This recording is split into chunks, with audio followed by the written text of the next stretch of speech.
Start looking at the details of payment channel networks.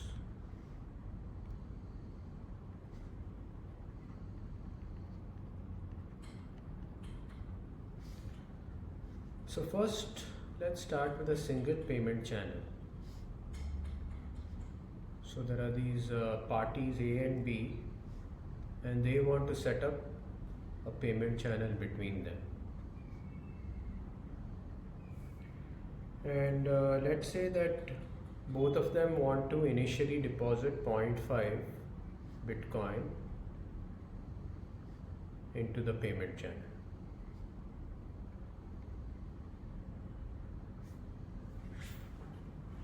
Okay. So clearly they have to create a funding transaction.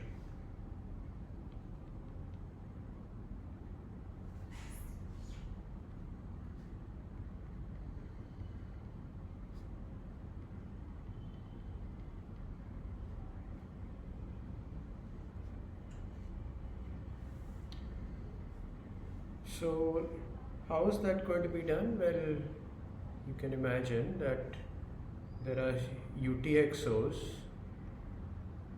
okay, owned by, let's say, A,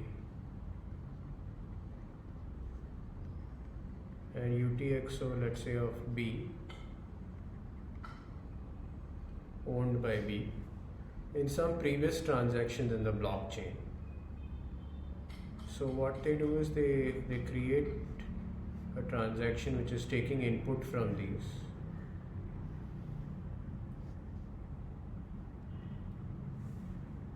So two inputs are taken, and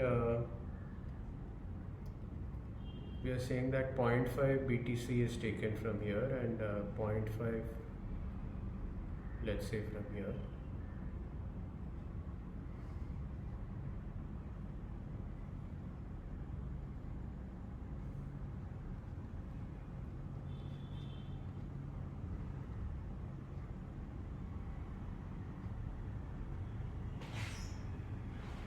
Okay, and you might think, what if there is more than 0.5 here? What could be done?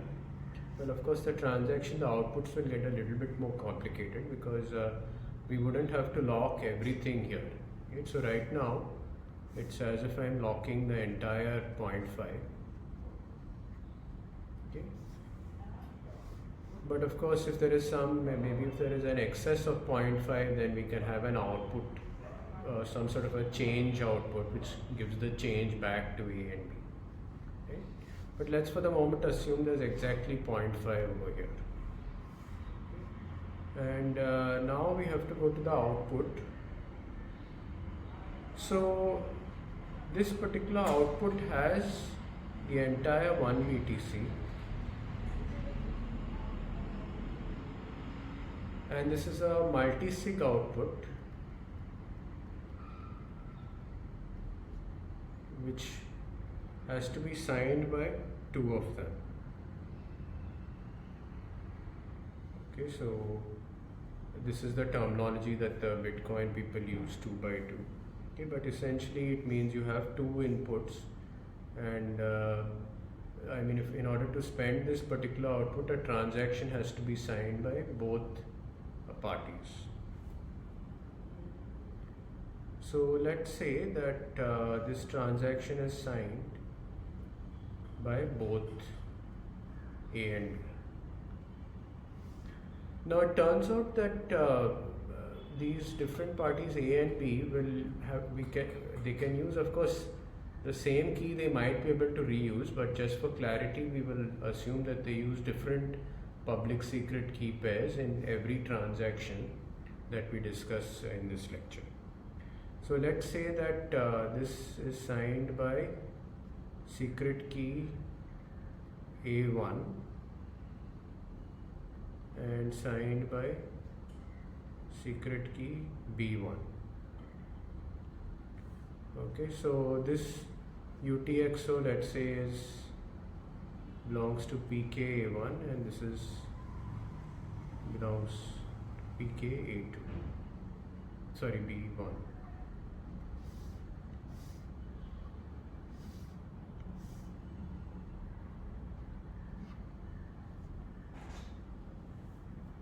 Okay, so this particular output, it locks one Bitcoin, and it must be unlocked by a transaction signed by both.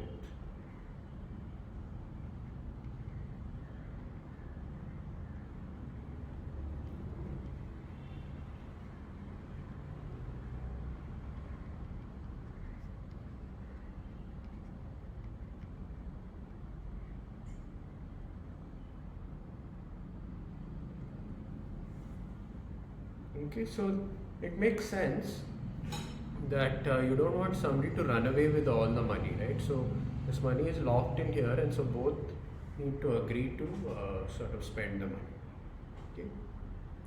So what have we achieved here? This we might, let's say, just broadcast this transaction to the blockchain, and it gets in a block, and then the money is locked for infinite amount of time, essentially, till at least both of them agree to spend the money.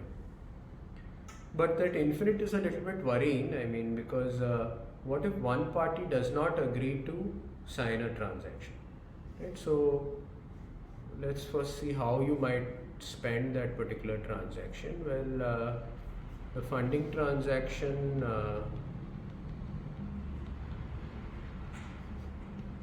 let's say spending from the funding transaction.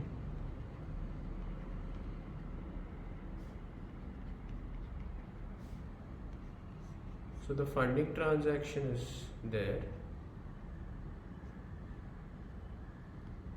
Let's say it's on the blockchain, and this is the output.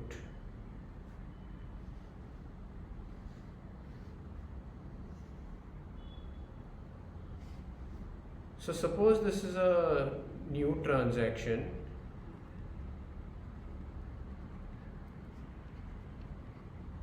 Which has to spend the money, right? What would it look like? So currently the balance is 0.5,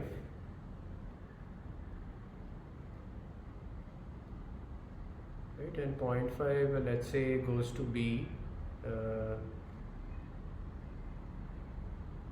some particular key of B, and this would have to be given by A, right? So they can agree on what these keys are going to be. They could just exchange it, create the transaction, and then both sign it.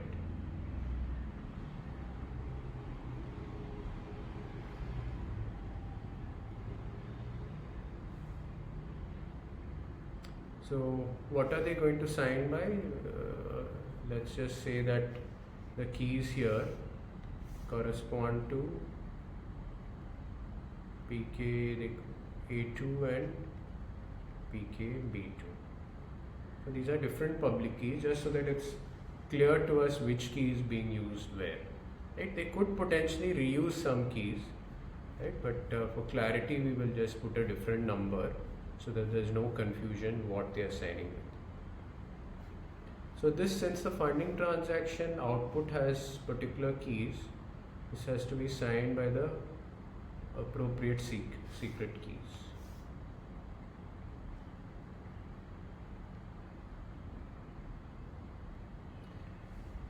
So this is returning the money to both of them, okay, whatever the initial amount is.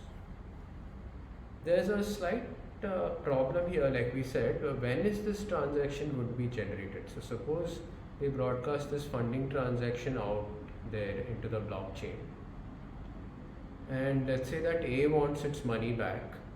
So it contacts B and says that I want you to create a transaction like this and sign it. But B, let's say, refuses to do that. Then what happens? So this is a problem. How are we going to do this? Because till now it was okay, nobody could run away with the money, but at the same time he can prevent you from getting your own money, right? So if he's a malicious person, he doesn't care about his own 0.5 Bitcoin, he can still ruin your 5.5 Bitcoin by just not signing such a transaction. So what is the solution for this, right? Okay, so both of them would lose their deposit, whatever they've deposited in this transaction, if the other person runs away. So what we are going to do is we are going to create this before creating this. So the solution is to create this spending transaction before the funding transaction.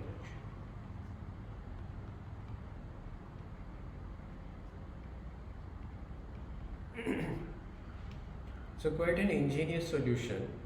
And think about it, is there a problem creating this before creating this? So essentially we would have to create this.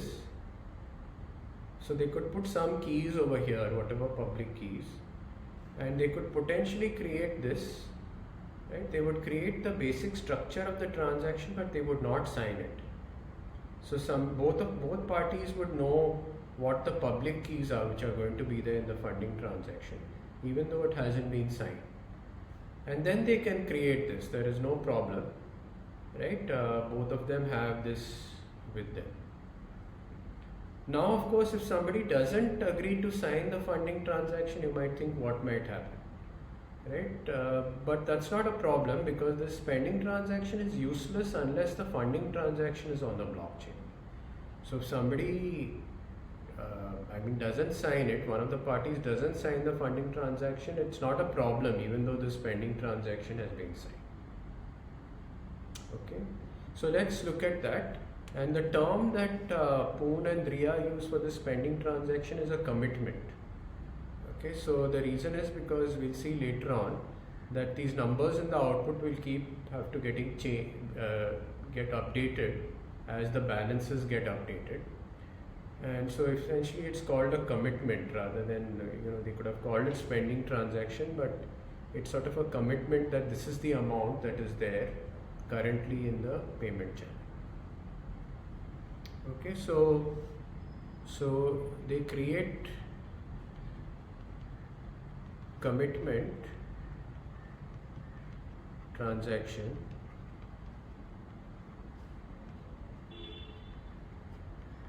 before the funding transaction.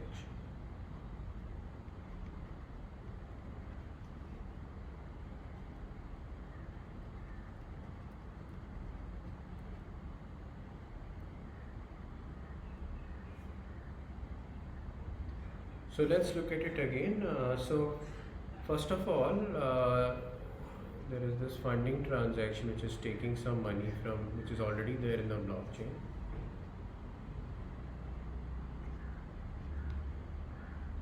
And there's an output which is multi-sig, right? And we are going to use PKA2, PKB2. This is coming from PKA1, PKB1. And I'm going to call this the parent transaction. So this is the parent for the commitment. Okay, so this is the child.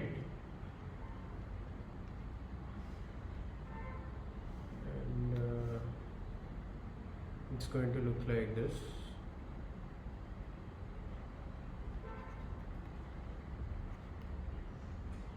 It takes input from this funding transaction. And the outputs will look like this.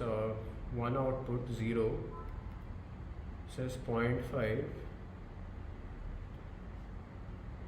to, let's say, PKA3, and here 0.5 to PKB3. So let's assume this. And we'll have to keep refining our ideas as we find more and more problems. Okay. So what does this mean? Suppose this commitment is broadcast into the network after this is already there. It means that A can spend from this as long as he signs it with secret key A3.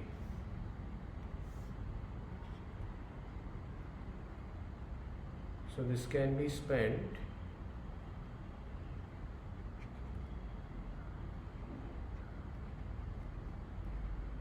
by secret key A3.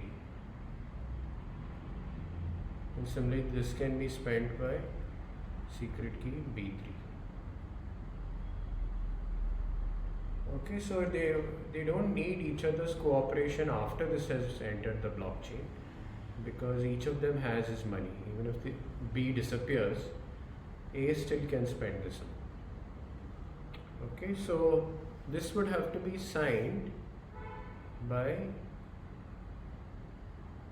secret key, both secret keys corresponding to this.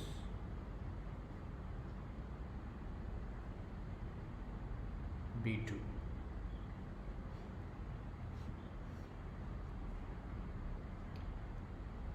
Okay, so how are we going to do this? So we want to create this like I've shown here with these signatures before this one is signed.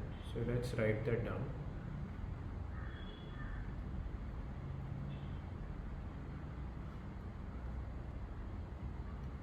So first is create the parent, that is the funding transaction, without signatures.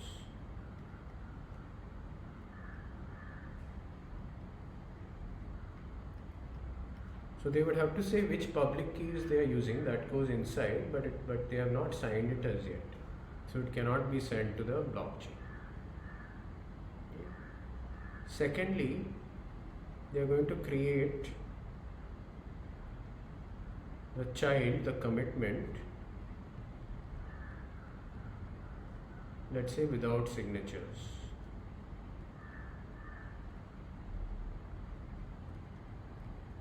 Okay, so this content is created. Okay. And they see everything matches, right? So here you should have the UTXO corresponding to this sense. Okay. Now A and B should sign this using these keys shown here.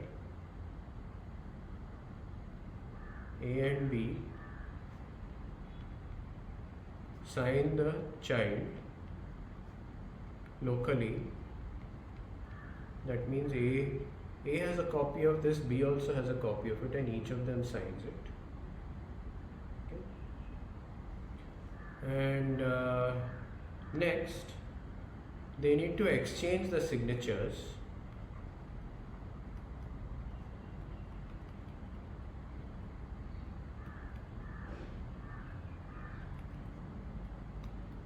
for the child.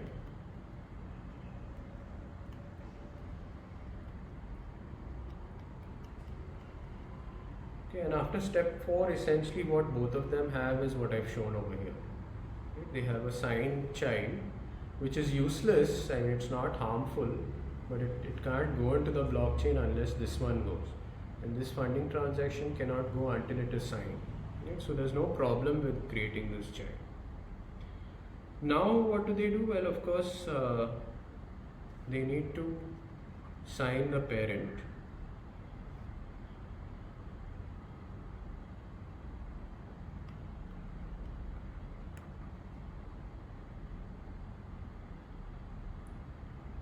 Okay, let's say both A and B sign the parent.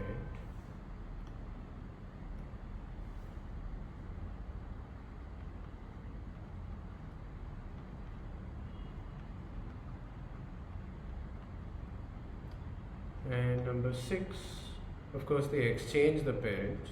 They exchange the signs.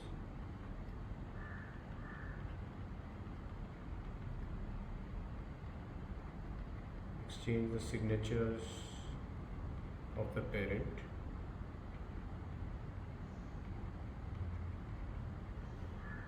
So what are they going to sign with? Of course, they have to sign with secret key A1 and secret key B1. Okay, so A has generated this first signature and B has generated this, and they shared it with each other. Okay. And now they broadcast the parent to the blockchain.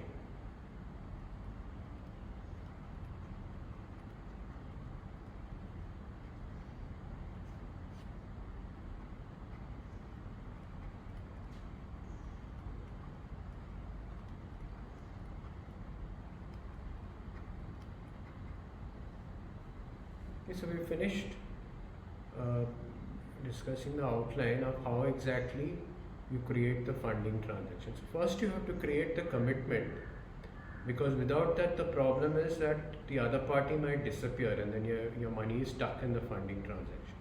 So you create the commitment transaction first, make sure that it's properly signed, okay, so that if the other party disappears you can still broadcast it and get your own money back. And then you go ahead and sign the funding transaction, and any one of them can broadcast that to the blockchain. Okay? So we have figured out how to create this funding transaction and put the money on the blockchain, and either of them can take its money back. Now the question is, how do we really update balances? So we said that A can pay B or B can pay A a little bit of money, and somehow this total money, this 1 BTC which was locked up here, okay, so we said 1 BTC is locked up here, where 0.5 is coming in from each of these. 1 BTC is locked up here, and that can be spent appropriately, right? So suppose 0.1 is spent by A sent to B, A's amount should become 0.4 and B should become 0.6. So let's think about it. What if A pays B some amount? Right, so you have the funding transaction.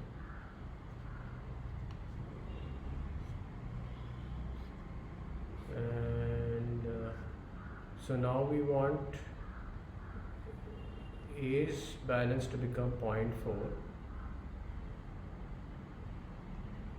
Okay, it should go to some key of A, and B should get the remaining.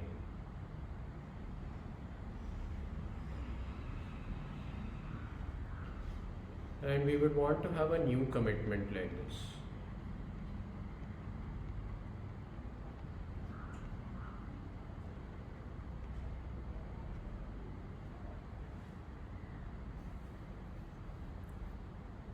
Okay.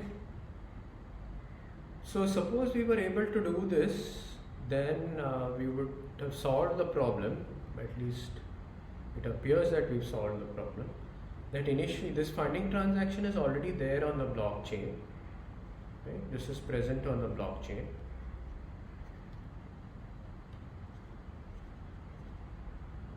This is not there. The commitment is kept locally. It's sort of your insurance that if the other party runs away, you can just broadcast the commitment and get back your money.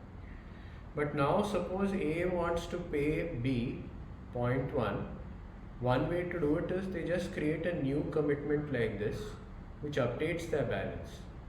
So now if A sends out this new commitment, he can take only 0.4 because he has the key for this, and B can get his 0.6. Right? So if they agree to sign this, they would have to sign it appropriately by the appropriate keys. So what are the keys here? A2 and B2, right, corresponding to this output. So this is the same funding transaction, okay, and we've created a new commitment which appropriately splits the total amount between them. Okay. So notice that we are not normally, when, at least in the blockchain, when somebody pays somebody else, they create a special transaction for this payment. 0.1 would actually have to be paid to me. Here we are indirectly doing that. We are not specifically directly creating a payment where A pays B 0.1. We are just updating the commitment, where earlier the commitment said 0.5 to both. Now they are creating a new commitment which says this. And now if either party broadcasts this, he gets his latest balance. And obviously you must have thought that something is fishy over here, because what if they agree that okay, A has paid 0.1 to B and this new commitment was created? What if this old commitment was broadcast by A? Right? What if A tried to cheat and he said that I want 0.5 rather than 0.4? So I will broadcast this to the blockchain, and I'll get 0.5 then, because once this gets into the blockchain, I can use 0.5. right? So this is a problem because this is the real latest commitment which they have created, and this reflects the current balance. So there has to be some incentive for somebody to not broadcast an old commitment. And the question is how we are going to do that, right? And maybe there are multiple ways of doing it, maybe not only a single way, but we'll discuss what Poon and Ria given their original Lightning Network paper. Okay, so let's think about it. What is the problem?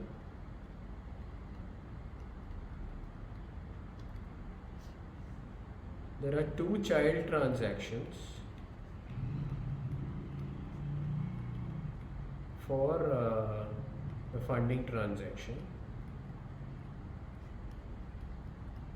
The old commitment and the new commitment, and both are valid. As far as the miners are concerned, both of them are valid. Whichever one is sent out first, probably that will end up in the blockchain, right? There's nothing invalid about the old one. So what if somebody broadcasts the old transaction, right? And A is of course the one who has the incentive of doing that because he gets 0.5 rather than 0.4. Okay?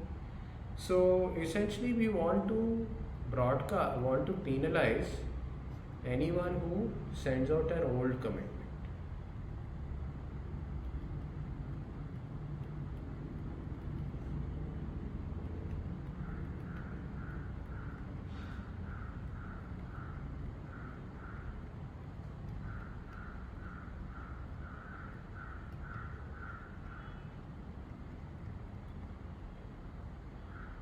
Okay, and let's think about how that might be possible. So we have to identify what is old and what is new, right? So to do so, what we need is first of all identify what is old.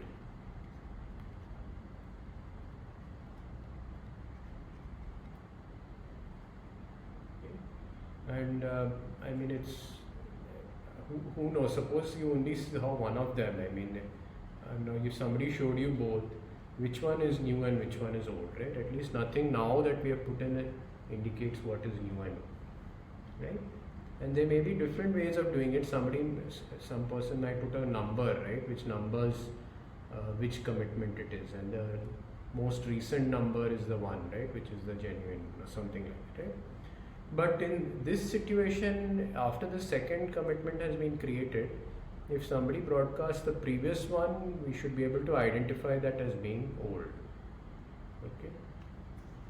And how is that to be done? We have to think. Second, we must know who has broadcast the old transaction.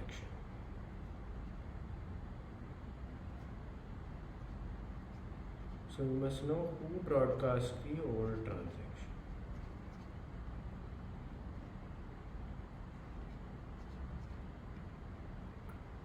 And again, till now, whatever we've described has not said anything about that, right? So what is there? I mean, let's say that this is identical, right? This transaction is identical. Both of them have signed it. Both the signatures are here. So how does anybody know whether A has broadcast it or B has broadcast it? Any of them could have done it, right? So we'll have to fix that too.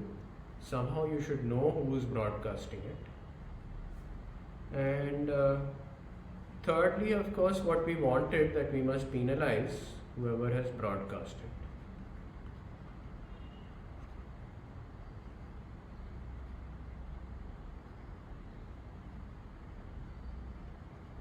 So we must penalize whoever has broadcast the old commitment.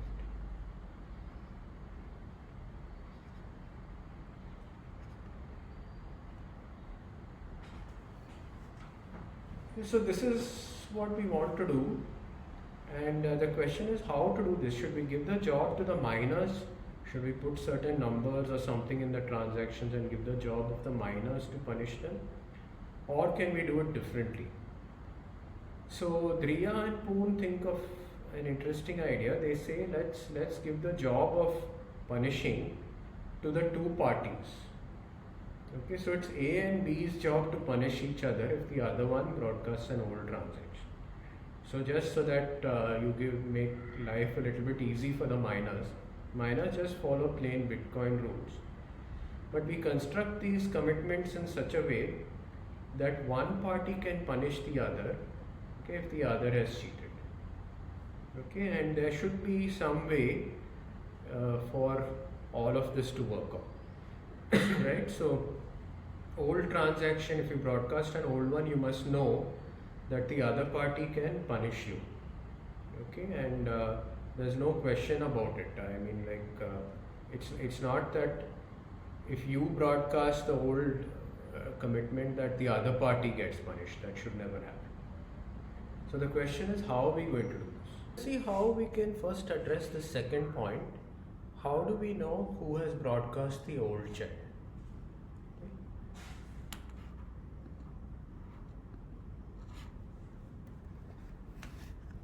So essentially we are going to talk about how to identify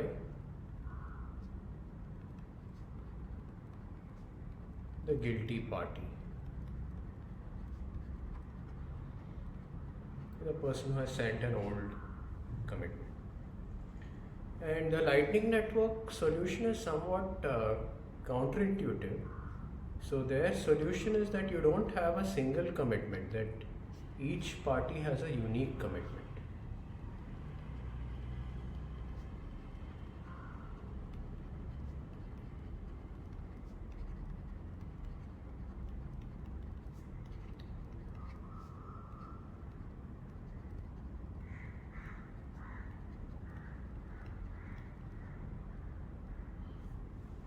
So maybe there is a more straightforward way of doing it, okay, but this is how the Lightning Network people do it. So A and B are going to have a different commitment. So till now we've talked about a single commitment being generated initially, and that single commitment is replaced by a new one, right? The updated balance. Now we are saying that initially itself you have a funding transaction, and we create two commitments, one which is kept by A and one which is kept by B. Okay, and they are different, which is which is going to help us identify who has sent the old transaction. Okay, and let's see how that's done. Okay, so you want each of them to have a commitment, and they shouldn't have the full signed commitment of the other party. So we have the parent, the funding transaction, okay, the parent,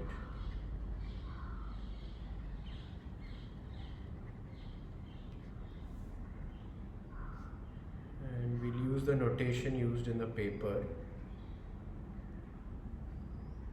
Okay, so what does this mean? It just means that there are multiple ways of spending this output. The multiple transactions created to spend this particular output. Okay, so this is let's say the first commitment.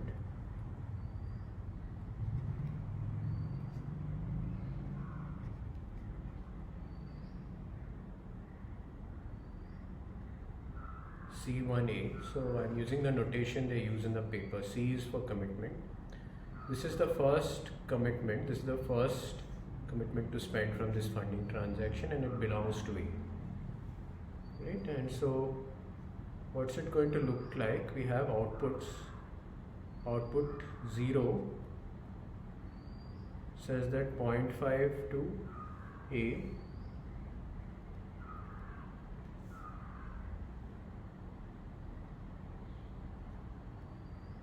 and we will, okay, so we'll give the exact more details a little bit later, and this is the output 1, which is 0.5 to B. Right? They'll have to put appropriate keys over it.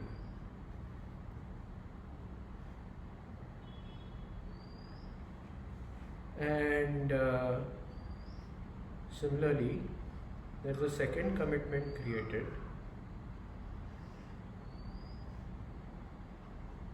and this is C1B. So only A has a signed version of this. Let's write that down.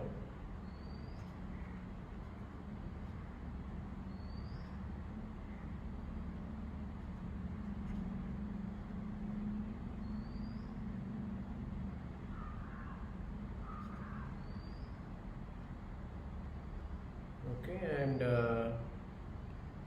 here of course it's pretty much the same, 0.5 to A and 0.5 to B.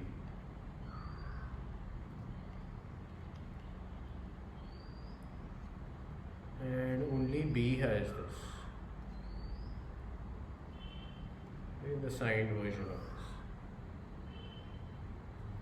Okay, so what are we going to do here? So how is this going to be done really? I mean, because after all, each commitment has to be signed by both of them.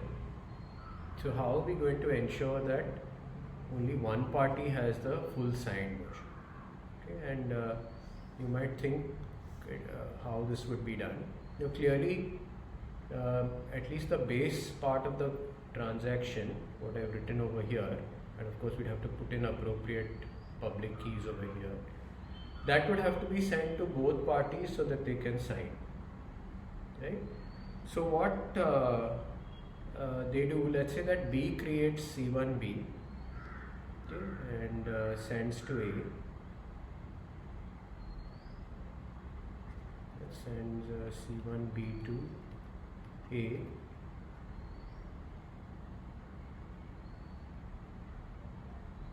Or there's a shorter way to do it actually.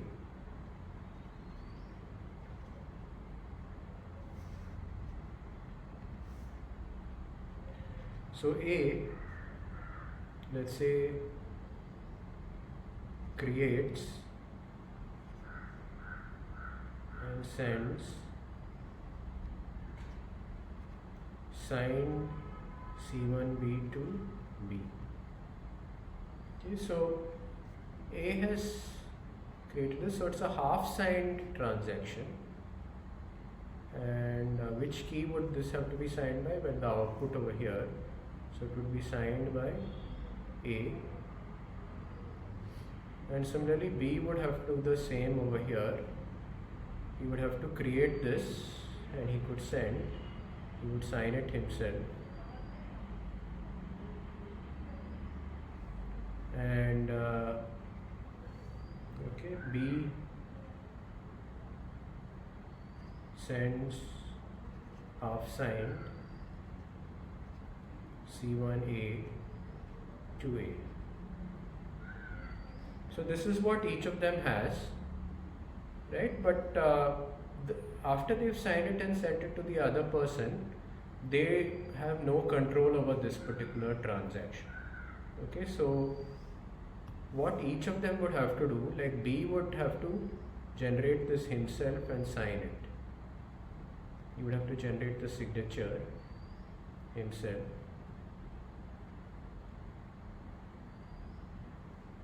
Right, and sign it. So this is done locally by B. Okay, and only B has the full thing.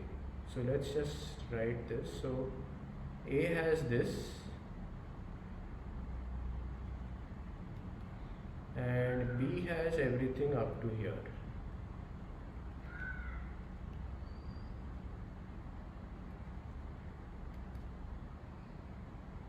Okay, and of course it's the opposite for C1A.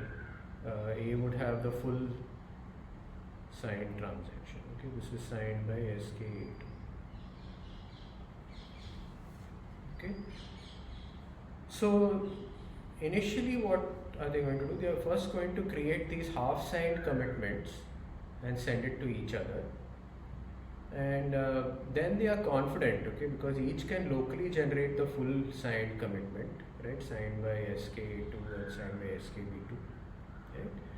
So they don't have to worry. A knows that I can create a signed C1A at any time. B knows that I can create a signed C1B at any time.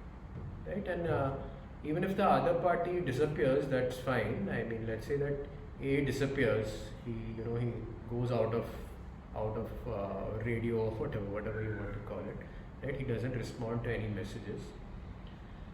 Then that's not a problem because B can broadcast C1B and get his money back, his 0.5, right? And the other two can do, right?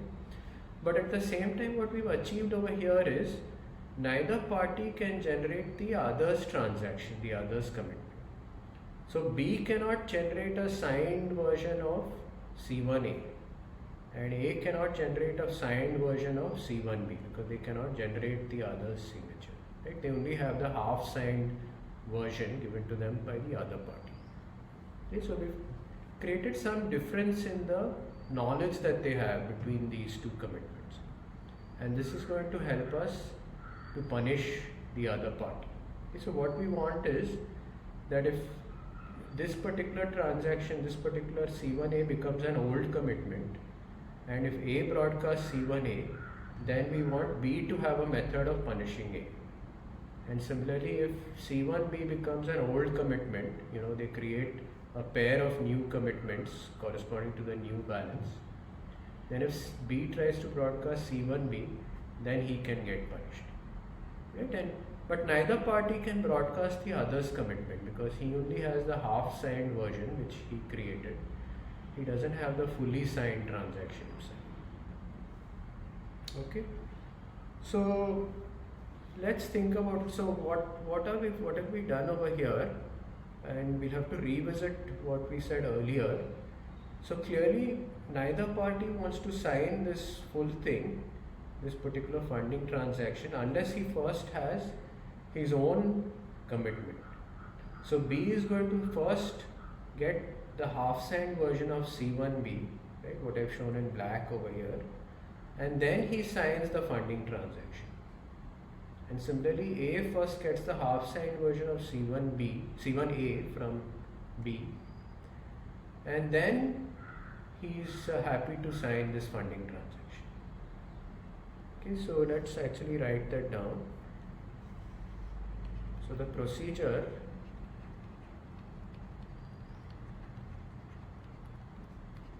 for creating a funding transaction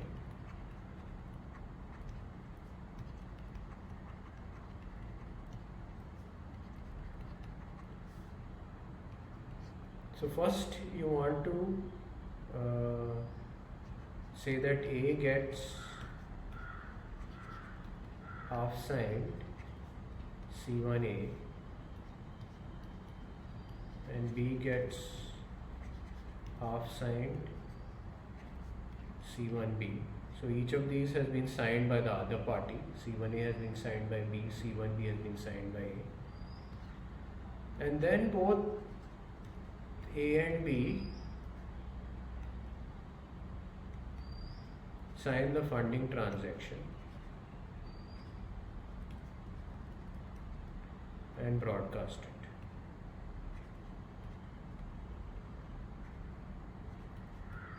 Right, so we modified our old protocol a little bit because now we don't have a single commitment, we are creating two commitments.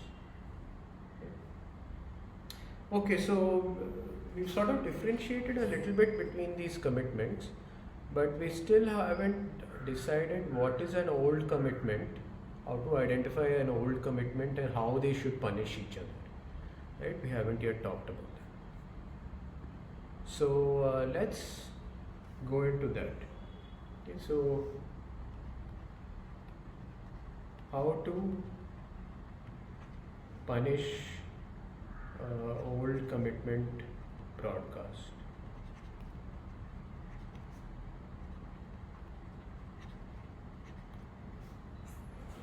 Okay, so just to make things clear, this is the blockchain. Right? Let's say that the funding transaction is put here. It's broadcast and it goes into some block. And the funding transaction is itself taking input, let's say from somewhere in the past in the blockchain. Right? 0.5, let's say, is being locked. Okay? And these are from UTXOs. Okay, and of course, once this transaction gets in, we wouldn't call these UTXOs anymore, right? Okay, but when you create the funding transaction, indeed these are UTXOs. So this is signed and put here only after C1A and C1B have been created. Okay? And these are not on the blockchain. So this is on the blockchain. After it has been signed, it has been broadcast. These are not on the blockchain.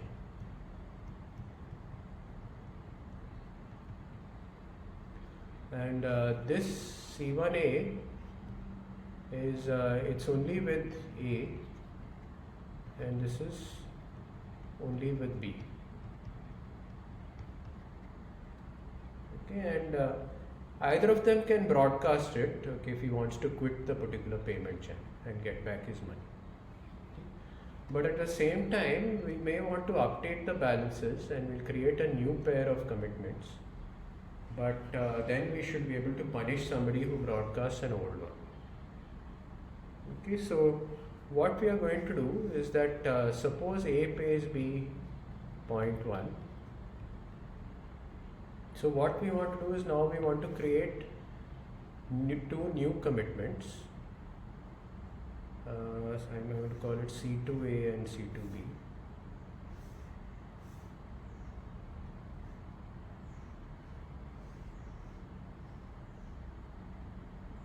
And here I'm going to have 0.4 to A, 0.6 to B. Right, and there's going to be a C2B which is kept with B.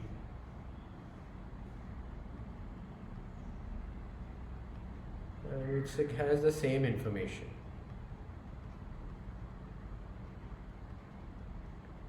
Right, and they would be half signed.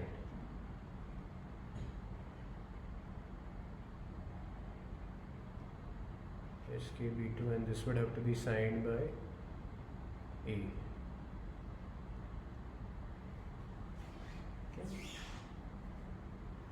So this particular transaction is on the blockchain. So everything, all these commitments are only kept by A and B. They are sort of the insurance to make sure that if the other party disappears, they can get the money back. So neither is C1A on the blockchain nor C2A, right? And C1B, C2B, they're all off the blockchain. They're just kept by A and B. Now, after this has been created, if A broadcasts C1A, then B should be able to punish him. And similarly, if B broadcasts C1B after these two have been created, then he's cheating and you should be able to punish him. Okay? So how are we going to do that? So clearly we have to add some intelligence to these commitments which are going to be able to help us to do that. So let's actually look at this in some detail, and what we use is something called an RSMC, and okay, the RSMC which stands for Revocable Sequence Maturity Contract.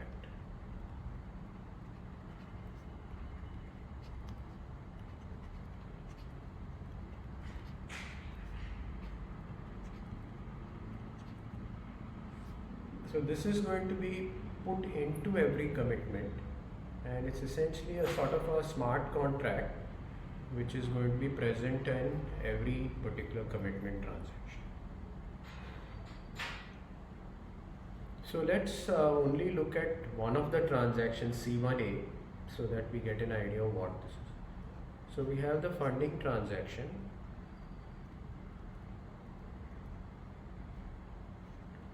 And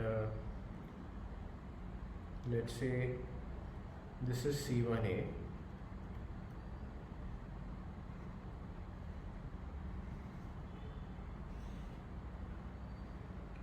So the outputs, let's say output 0, it has an RSMC, and the notation we are going to use here is like this, A and B. And it has 0.5 BTC, and the keys that we are going to use PKA3 and PKB4, and the output is like this. This says that 0.5 BTC is going to PKB3.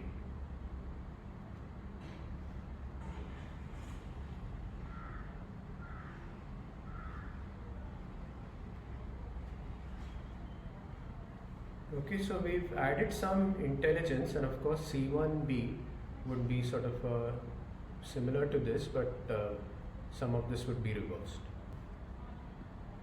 Okay, so in the initial stages, much before they have signed this funding transaction, this sort of template would have to be created by both of them.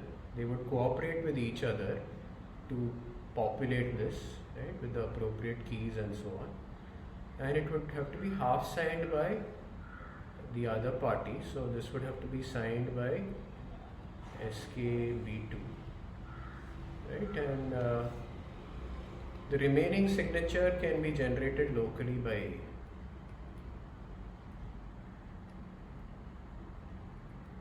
Okay, so A would generate the signature only when he actually wants to broadcast C1A. Okay, so all these commitments are a little bit dangerous, because if by mistake you broadcast an old transaction, you will get penalized. The other party will penalize you. So you don't even want to create this completely until you really want to broadcast it. So C has the half-signed version, and he doesn't generate it. He doesn't generate the second signature. Okay, just in case a hacker comes in, he cannot just broadcast this money, right, and create trouble for him. Even if he gets this and broadcasts it, the blockchain will reject it. So only just before A wants to broadcast this will he sign it with his appropriate secret key and send it. Okay, so let's think what this RSMC is going to do for us, right? So this second output is straightforward. If C1A gets onto the blockchain, B can spend this immediately.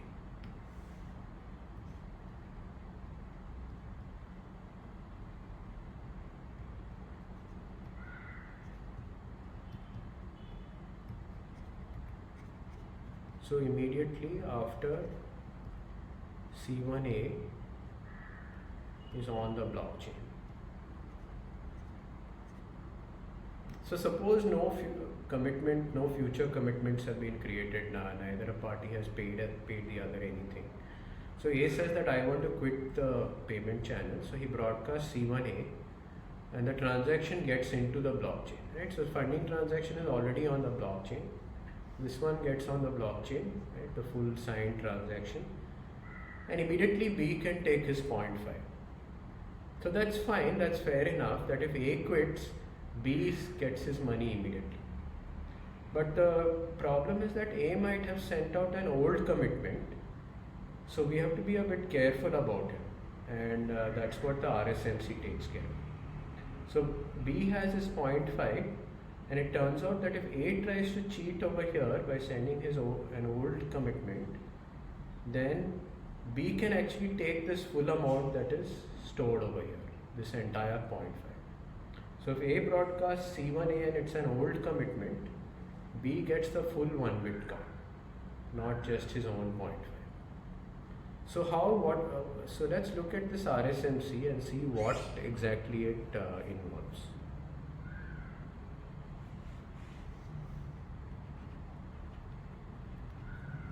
So let's see. So what are the RSMC features?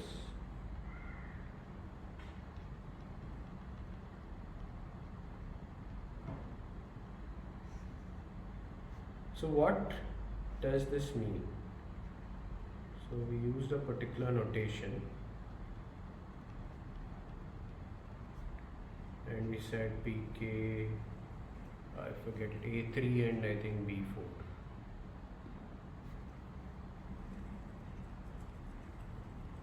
These are the keys.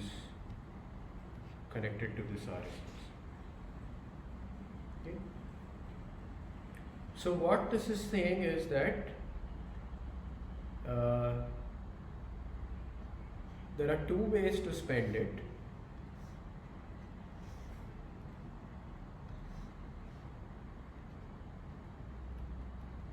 So let's say multiple ways of spending from this RSMC.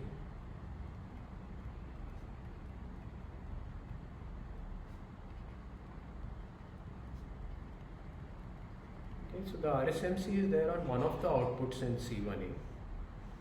So there's two ways to spend it. So first of all, if only A unlocks it,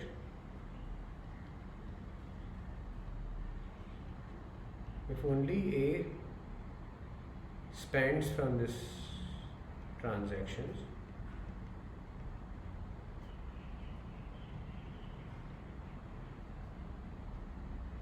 A can get his funds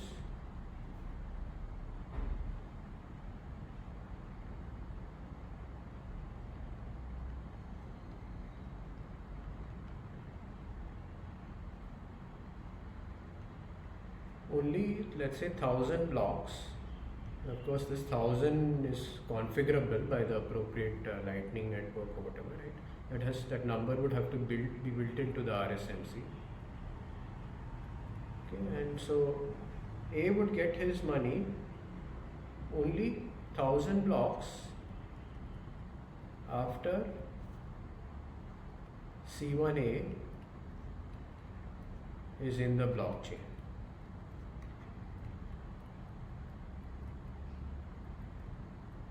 Okay, so C1A is really the transaction with which contains the RSMC.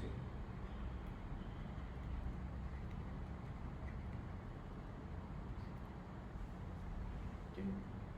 So basically, what do I mean by this? I mean, if only A creates a transaction to spend from this output. Okay, so suppose this gets onto the blockchain. This can be spent only by A. That option should be there, because B could have disappeared, right? B could have gone off the radar, and then A shouldn't have his money stuck here. So A can indeed take from this. He could create another transaction which takes this output as the input, and A can take his 0.5 Bitcoin, but he cannot do that immediately. He has to at least wait for 1000 blocks after C1A gets into the blockchain. And then he can put a transaction like that to spend from it. Okay. So this means, what I mean by this is only A spends. This I mean is that transaction signed, which is signed by A only.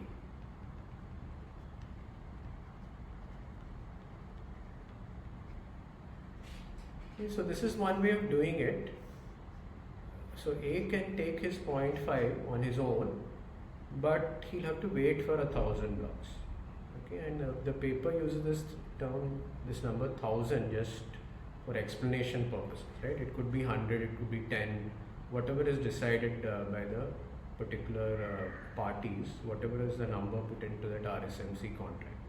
Right? So the RSMC has much more information that I've shown here, and it says that if A signs a transaction which is to be spent from this output, that transaction can be included in a block only 1000 blocks after this particular transaction.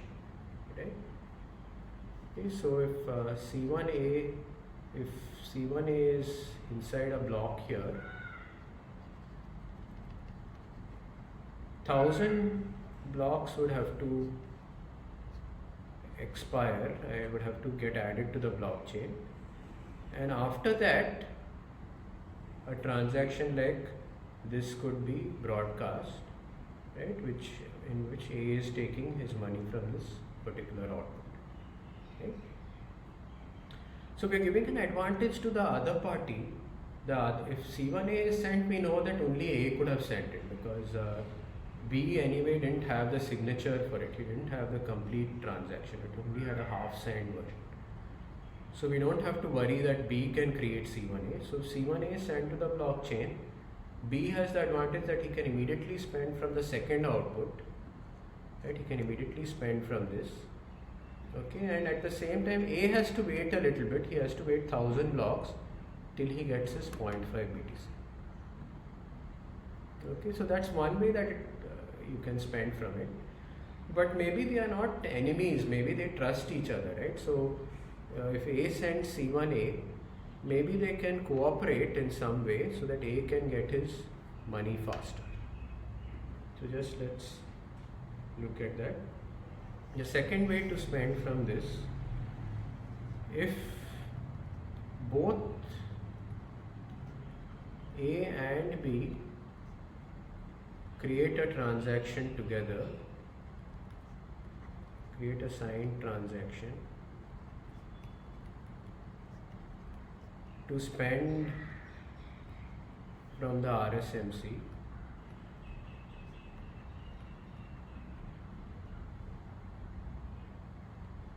then the funds can be used immediately.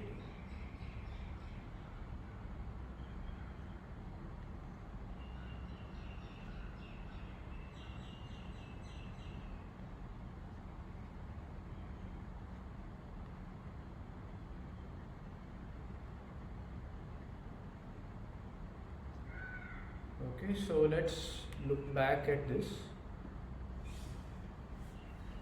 So the first version of spending from this transaction is that A creates a transaction which is signed by secret key A3. That transaction can go into the blockchain only 1000 blocks after this one gets in. But if a transaction is signed by both secret key A3 and secret key B4, that means they are both cooperating to spend this output, and then that transaction can be put immediately in the blockchain. Okay, and they can create any such transaction. The output doesn't necessarily have to be 0.5 to A. I mean, right? It could be anything else because they are agreeing to it. Okay, but that can be put in immediately. Okay, so this RSMC gives the advantage to B. If B wants, he can let A have his money immediately by jointly signing a transaction with A. Otherwise, A can get his money, but he'll have to wait for 1000 blocks. Okay, so let's summarize that. Okay, so let's see this. So let's see C1A is like this, and so the first output is an RSMC. If it is signed by both A and B, it can be released immediately. It has 0.5 BTC. And the keys corresponding to it are A3 and B4. And here, of course, it's 0.5 BTC to B3.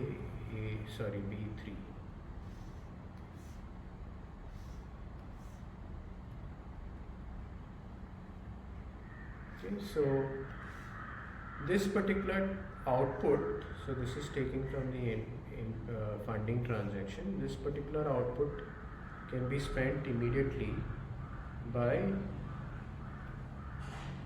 transaction D1A, which stands for delivery. Okay, that's the notation used in the paper. And this as an output, let's say B gets his 0.5.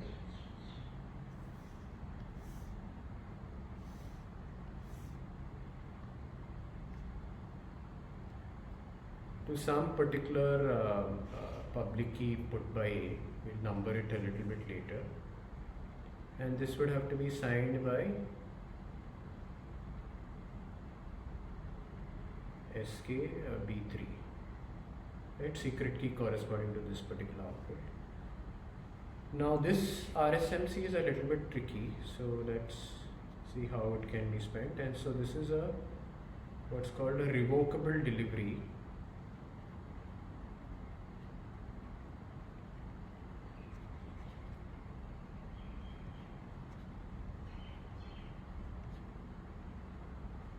So this is the first way to spend this particular output.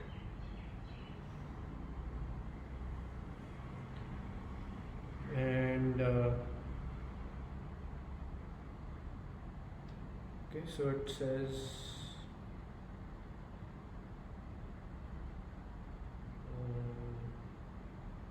this particular output. So let's say that 0.5 to some key by A, and it would have to be signed by which secret key? Well, the secret key corresponding to A3, so let's say secret key A3. Right? This is one way to spend this, but this can be included only 1000 blocks after this transaction has gotten. Right? And we'll just write it this way, that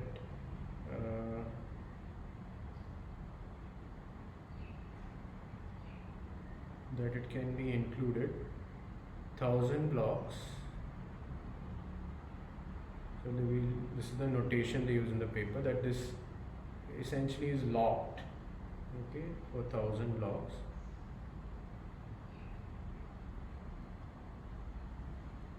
After C1A, let's say C1A is block. Okay, so this can be included only there. Okay, and there are Bitcoin rules to ensure this, right? That information would be there in the RSMC itself, right? So let's see. So okay, so this is one way to spend it, but this is by no means the only way.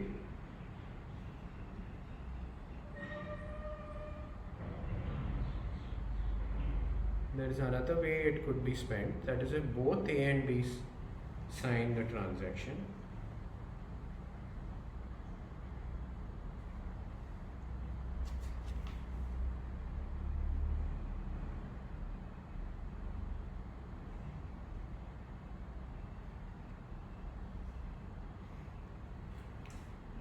And let me just see what is the notation used in the paper anyway. So if this transaction has been signed by both A and B,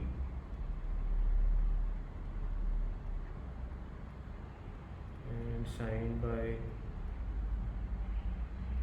SKB4, and it has been signed by secret keys corresponding to both of these. So this can be anything.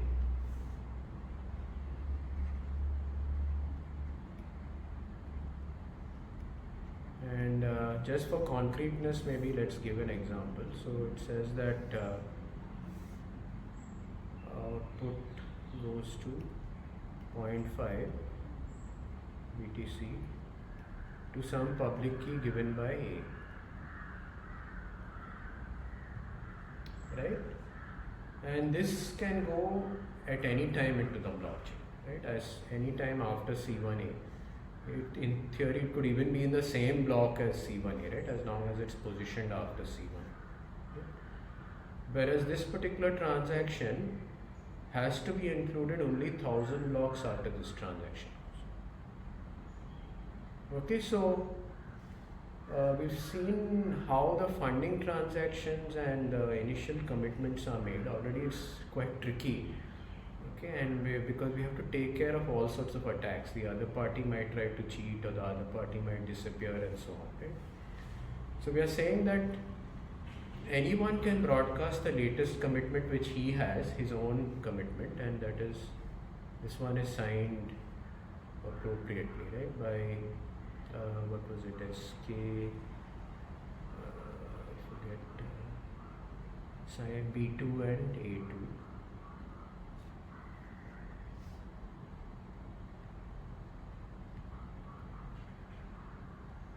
Okay, so when A wants to broadcast this, he signs it so that the full transaction is created and then sends it out. This would get into the blockchain, it's a valid transaction. But A's money is locked for 1000 blocks. B can get his money immediately, and B could also release this amount. They are still on friendly terms. Immediately he could give it to A. Otherwise, A has to wait a little bit. And why A has to wait is that we want to be able to punish A in case this is an old transaction. Suppose there is a newer commitment. Suppose C2A was created, C2A and C2B. Then we want B to be able to take this entire amount. Okay, and the question is, how are we going to do that? Okay, so we'll look at that in the next lecture.